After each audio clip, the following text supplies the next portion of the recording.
Labdien!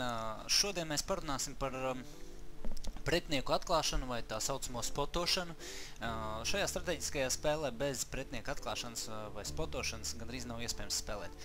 Tā loma lielākoties tiek uzticēta vidējiem un vieglajiem tankiem. Šajā gadījumā man ir objekts 140, man ir maksimālā kamuflāža attīstīta šim tankam, un es komandu pabrīdinu, ka es eju spotot un dodos spotot caur kokiem. Mēs zinām, kā parasti šeit otrā pusē kokiem uzbrūk pretinieki, un neviens īsti pirmais negrib braukt. Tāpēc, ja labs spēlētājs pirmais brauc, tad arī komanda uzvar. Ja jums ir uznāk vēlme pašaudīties, kā es, šaujot tajā brīdī, kad pretinieks ir aiz krūmiem, tad viņš neredzēs jūs šādi. Vai arī pabrauciet vismaz 3 krūmu, lai starpā. Šajā gadījumā es nedrīkstu šaudot šajā brīdī. Ja viņš aiziet aiz krūmiem, tad es varu šaut, bet par cik jau ir 4 tanki, kas man var nosputot, labāk nešautu vispār. Sākumā es vienkārši nosputoju, jāsaprot, cik viņiem tanki uz šito frontes līniju atbrauc. Šis krūms ir fantastisks tādā ziņā. Es izšautu, tāpēc, kad es saskatīju, ka tas ir pēdējais tanks pēc JPZ ES100. ES100 bija aiz šķūņa, tāpēc man neviens nevarēja tajā šāvienā izspatot. Tālāk mēs saprotam, ka šeit ir lielākā daļa viņu spēku, pretinieku spēku, un man ir ātri jāieņem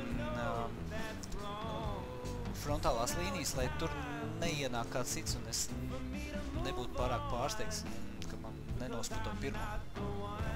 Šeit jau es vairāk neriskēju šaut, man ir ļoti laba līnija, un es skatos arī, ja es izšautu, atkal redzat atkāptamies.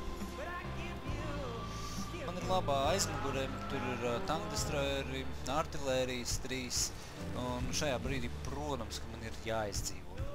Tas būtu reāli moķīgi, ja es te kaut kādu kļūdu pieļautu.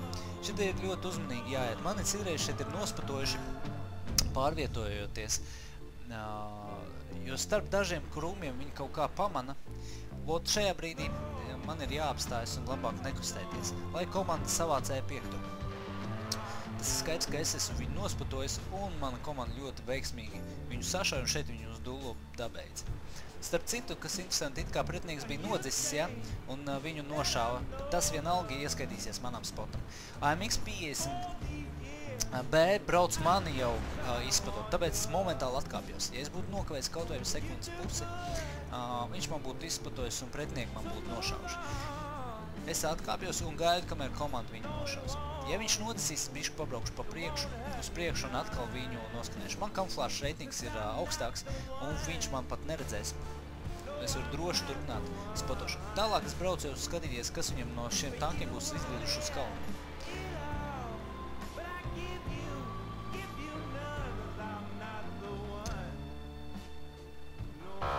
Un šeit man kāds nospatojas, es diezgan pārsteigts, kā viņam tas izdevās. Es salboju gunneru un uzreiz izvēlos slēpties zem viņu kalniņa. Vienmēr atcerieties to, ka, ja jums ir aizmugurē tanki, tagad nav jēgas spotot, ja, jo neviens par to T57 neiešaus. Bet es pamanīju, ka labajā pusē ir FV tanks, par to gan viss mans mešs var iešaut. Es vēl viņu arī nospatošu.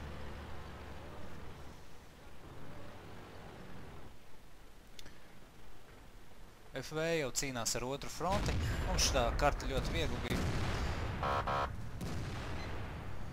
Nu, un principā FV mirst arī uz manu gaismu. Un beigās paskatāmies rezultātus. Spots 8700, kaujas ilgums 4 minūtes. Šeit mēs redzam, jā, es esmu nospatojis FV. 1800, E5, 2200, tas, kas sākumā brauc.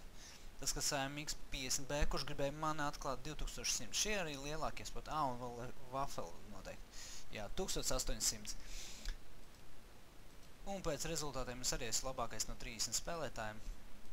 Un iegūs arī bez premiumam ļoti lielu summu. Principā, jūs saprotat, nekas nav jādara, tikai pareizi jāspato, un jums būs labi rezultāti šajā spēlē. Uz redzēšanos līdz nākošajai reizei. Tiksimies!